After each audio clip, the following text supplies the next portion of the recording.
Call to order the February 7th, 2018 Planning and Zoning Commission. Roll call. Katharina Barbie, I'm here. Vicki Buckley, David Castro, Here. Matthew Kroll, Here.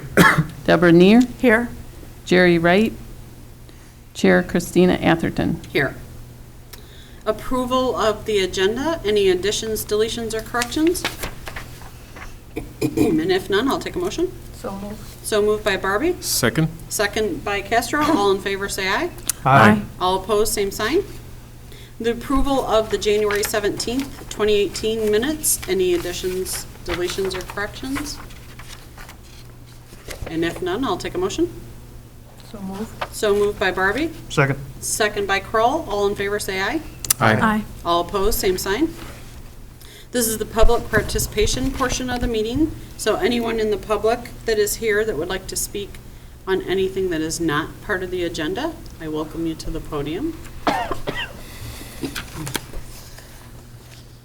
And there being none, we will move on to the new business. The continued public hearing on the petition by James Mason of Mason Properties for text amendments to Municipal Code, Chapter 23, in quotes, Unified Development Ordinance, end quotes, regarding self-service storage facilities. And I open the public hearing and turn to the city. Thank you. As you recall, we continued the hearing from our last meeting on January 17th. So I've provided an updated staff report based on the feedback from the commission and the testimony at the hearing on the 17th. Just summary again, the petitioner is proposing to amend the UDO to create uses and definitions for indoor and outdoor self-service storage facilities, and then to add indoor self-service storage facilities as a special use in the general commercial and light commercial districts. In addition, amendments are also proposed to allow the indoor self-service storage facilities as a permitted use in the light industrial and heavy industrial district, and then the outdoor self-service storage facilities as a special use in those two districts. The current UDO doesn't define between indoor and outdoor. It just has self-service storage facilities, and they're currently a special use in the light industrial and heavy industrial districts. And then finally, we do have some standards suggested by the commission and brought forward at the last hearing regarding the indoor facilities and outdoor when they're reviewed under a special use permit, and make sure they're located in appropriate areas, protect prime commercial retail space, and also that they're compatible with the surrounding neighborhood. So the definitions for the indoor and outdoor self-service storage facilities, the proposed definition for the indoor has been, for both, has been slightly modified since initial public hearing, based on, in the reference to climate-controlled units was taken out. There was some questions, I think, from Commissioner Barbie on that. There are some, it's kind of unusual, but doing a little research, there are some outdoor climate-controlled storage units with drive-up access. There's not very many, but some of the major storage facilities in the Chicago area do offer that option, including Metro. So we modified the language to just take that climate controlled out, because that can be in indoor and it can be the outdoor. So we just took that out, and it's focused on the access to the units. So for the indoor self-service storage facilities, the use will be called self-service storage facility, interior unit access. And the following definition: a building or a group of buildings containing storage units of varying sizes, which are leased or rented for storage of customer goods and wares, and in which all storage units have an access door from an interior hallway. The self-service storage facility and interior unit access shall not contain any outdoor storage. And then for the outdoor self-service storage facility, we're coming up with the use that would be defined as self-service storage facility exterior unit access. And with the following definition: a building or group of buildings containing storage units of varying sizes, which are leased or rented for the storage of customer goods and wares, and which have exterior unit access, generally consisting of a roll of doors and direct drive-up access from the outside. And self-service storage facilities with exterior unit access may have contained outdoor storage, vehicles, RVs, et cetera. So that would be in that category. So in the light commercial and general commercial districts, from the hearing on the 17th, there was testimony from the applicant indicating a couple commercial properties that he owns that are zoned light commercial and general commercial, that they've been vacant for 5 to 6 years. The one on South 4th Street that was referenced has been hard to lease. We also had testimony from a few other local business owners who spoke at the hearing mentioning their support of the amendments, that the amendments would offer a good option for commercial and industrial space to have these allowed as indoor self-storage facilities, take up vacant space. Some of the older, commercial areas in the city have become a little obsolete in regards to being attractive to retail space. So this indoor self-service storage facilities would offer a good opportunity for them to occupy part of those properties, have a tenant that would help stabilize the area, increase the property values, and help draw people to that area to patronize the nearby businesses. So there is some concern, as we discussed at the initial hearing on the 17th, regarding some of these districts, or the light commercial and general commercial districts, these types of uses occupying prime retail commercial space. And the P&Z discussed at the hearing on the 17th the idea that these only be allowed in existing commercial buildings and not in new buildings. And the consensus was we should make that part of the recommendation. So that is part of the Exhibit A that's attached that has all the specific language recommendations. Commission also looked at these facilities, if they should be allowed as part of an expansion or an existing building, either coming in an expansion in the future or expansion with the initial proposal. And the consensus was you want to review that kind of a case-by-case basis. So that would occur when a special use comes in, and if they have a tenant space or not proposing expansion at the time, the ordinance approving that special use, if it's approved, would include a site plan. So if somebody came back in the future in that site and a couple years later wanted to expand that indoor self-storage, they'd have to amend the ordinance approving that special use, which would require a public hearing, as we're going through now, and a recommendation for the commission and action by the council. So then you would review it on that case-by-case basis at that time. So that would handle that part of it. The way we approve the ordinances, you would see it on a case-by-case basis for any expansion to that use. And then in light industrial and heavy industrial district, again, permitted indoor use, and if it's an outdoor, it'd be a special use in those two districts. Also recommended to add to Article 7, that's the supplemental district regulations. At the end, a separate subsection that would be entitled self-service storage facilities, and I'm kind of referring to Exhibit A at the bottom now. So we'd have a section on building requirements where we'd indicate that these self-service storage facilities with interior unit access in the light commercial and general commercial districts only be allowed as a special use permit and located in an existing building or buildings and not in a newly constructed building or buildings. And then additional special use requirements, we'd have languages indicating in addition to the special use standards that any special use has to meet, they're also required to show an applicant to show the length of time the property has been or tenant space has been vacant and how it's become obsolete for retail uses to warrant the special use. So they'd have to prove case by case prove that at the hearing that it's become obsolete. And then also they must submit the information that includes where it applies, how the proposed special use will meet the, we put in 11 physical characteristics. We had these at the staff report the last hearing too, of how they would meet these. So access, traffic, circulation, hours of operation, accessory uses such as retail space and packaging or mailing supplies, fencing, lighting, architectural building elevations, screening, security cameras, dumpster enclosures, parking, outdoor storage. So these would be the things we go through in each one to make sure that they're looked at and complying with our ordinances and based on the site that they're meeting that. So it's hard to put regulations for each of these because each site is very different, but these, we'd look at these for each one, each special use to make sure they're complying with the ordinance. So there's sample motion at the end of the report. If you agree with it, and it references Exhibit A, which goes through all the detailed language that I just went through. The applicant, Jim Mason, is here. I don't know if he has any follow-up, but he certainly can answer any questions that the commission may have.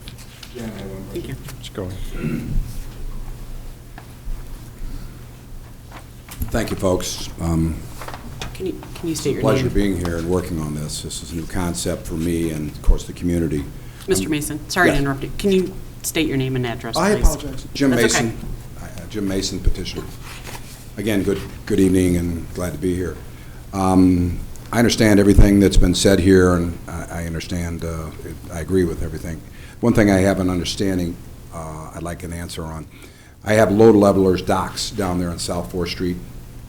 I'd like to be able to use the levelers. Obviously, that would be, and those are for the sides of the truck, the height of the truck, and then you level it up and bring it in the property.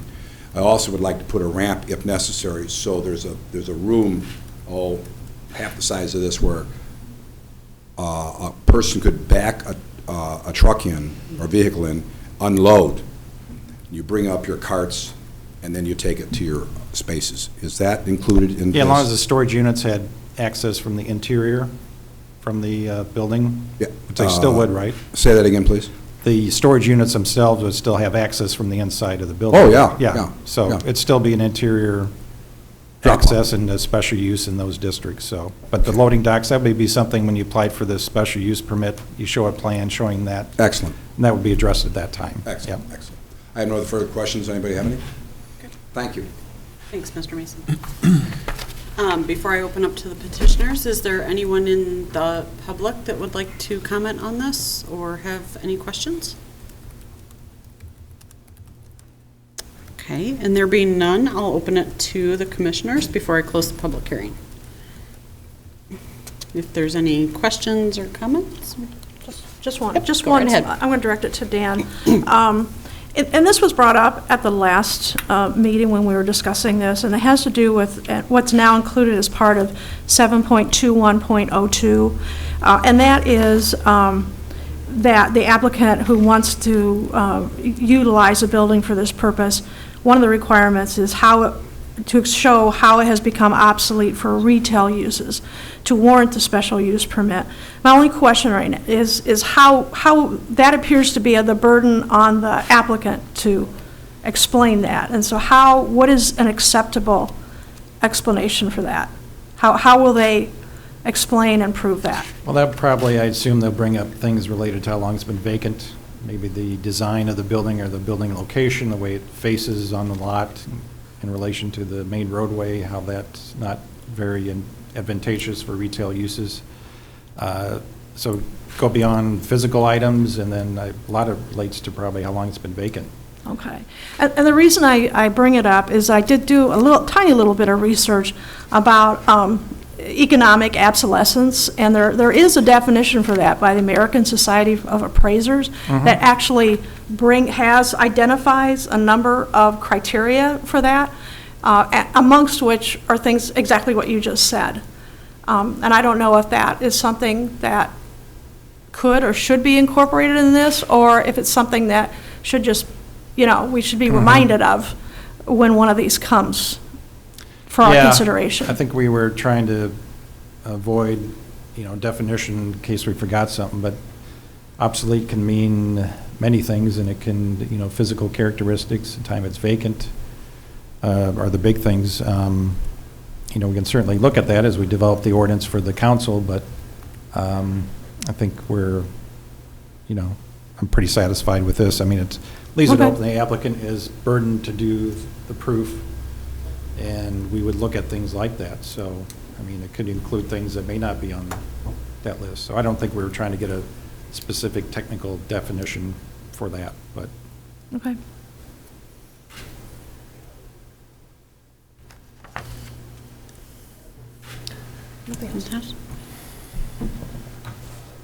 I am digesting what was just been said, but I guess I'm trying to articulate it in my head, so it's not necessarily going to come out right, I think, the first time on what was expressed a moment ago. So if we have an applicant, it doesn't have to be Mr. Mason, it could be anybody, Yeah, sure. 2, 3, 5 years from now claiming, well, I have this property and it's obsolete, because it has been out of use for 2 years. I guess the question for this commission is, what exactly are our tools for approving or recommending, a special use permit to the commission? Not that, again, we want to be very strict with the definition here, but what are our tools for that evaluation and admitting that indeed there is obsolescence on a given property, on a given building? And I don't know how this can go either way, I guess, is the way I see it as of right now. Yeah, I mean, you have the tools of the special use standards that are for any special use, which talk about how it's appropriate for the area, the public's health, safety, and welfare. I mean, it's general terms in there. If you want to go into more of add a few things to obsolete, I mean, you can add some language to that, if you have something prepared or. Yes, well, you can, what I Yeah. found, I mean, It's up to the commission. specifically, they're talking about external economic obsolescence, and some of I'm going to read from this. Some of the common causes of EO are weakness in economics of the industry, okay? Loss of material and/or labor sources, passage of new legislation, changes in ordinances, increased cost of raw materials, labor, or utilities, reduced demand on the product, which could be the building itself, increased competition, high interest rates, and unavailability of financing, which could be the case in, like, the buildings here, where, and not to say it's Mr. Mason's issue, but it could be somebody's issue, that the banker says, no, I'm not going to let you make any improvements on this building for this purpose, because financially that makes no sense given the marketplace.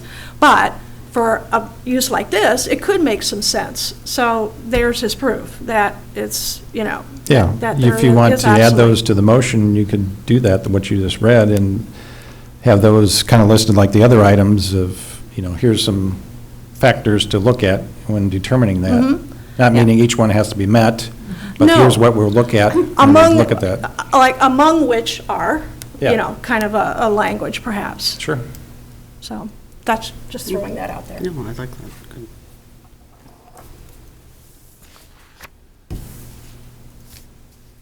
So there is an aspect to this which is also. Sorry, I wasn't sure if you were pondering or. I am was ready to pondering. go to Mr. Crowe. I think let me rephrase, Mr. Olson, your response a moment ago about the special use permit and the standards that are there, because one thing is to look at what we have and determining whether that thing that we have is obsolete versus looking at what it can be, and that can be defined and approved and supported by the standards of the special use, which are already in the codification of the UDO.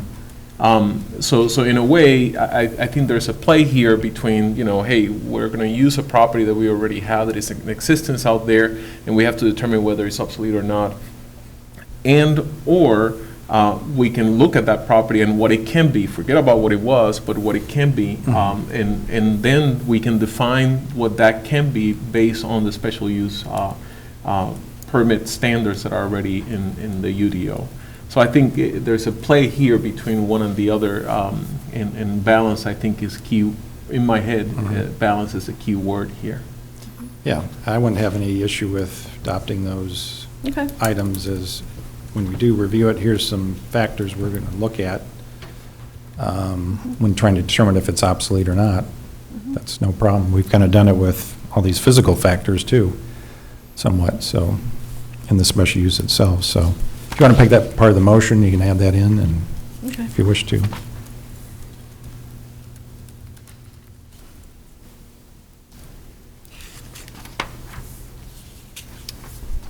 Anything else, Mr. Castro? Are you good right now, or? Mr. Cole may have Okay. something to say. No? No. No? Nothing else? Okay.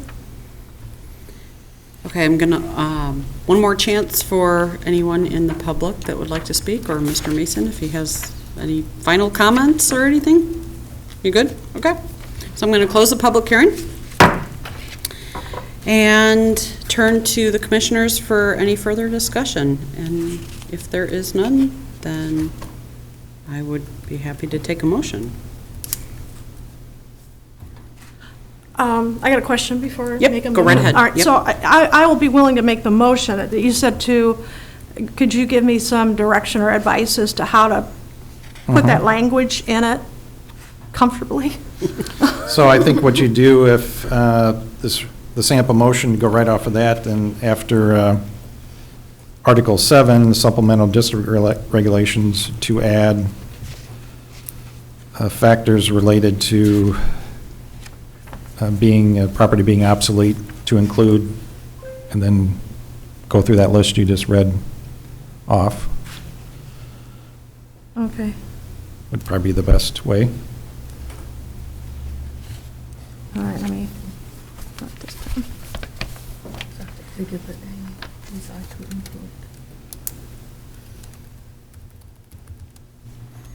Okay, so I'll make a motion. I'll give this a shot. Okay.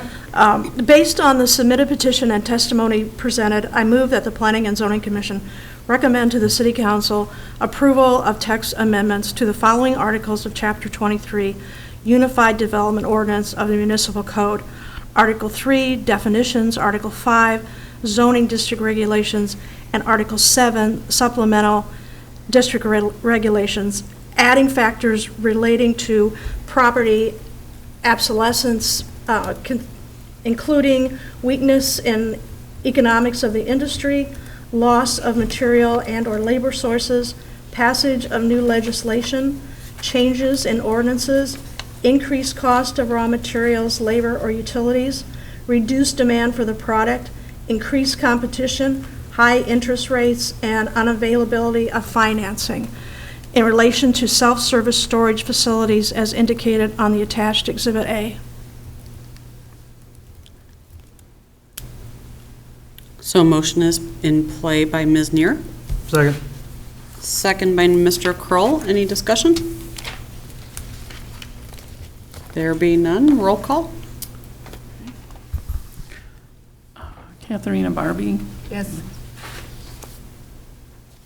Vicky Buckley, not there. David Castro, Yes. Matthew Kroll, Yes. Deborah Neer, Yes? Jerry Wright, not here. Chair Christina Atherton. Yes. Motion passes. Thank you.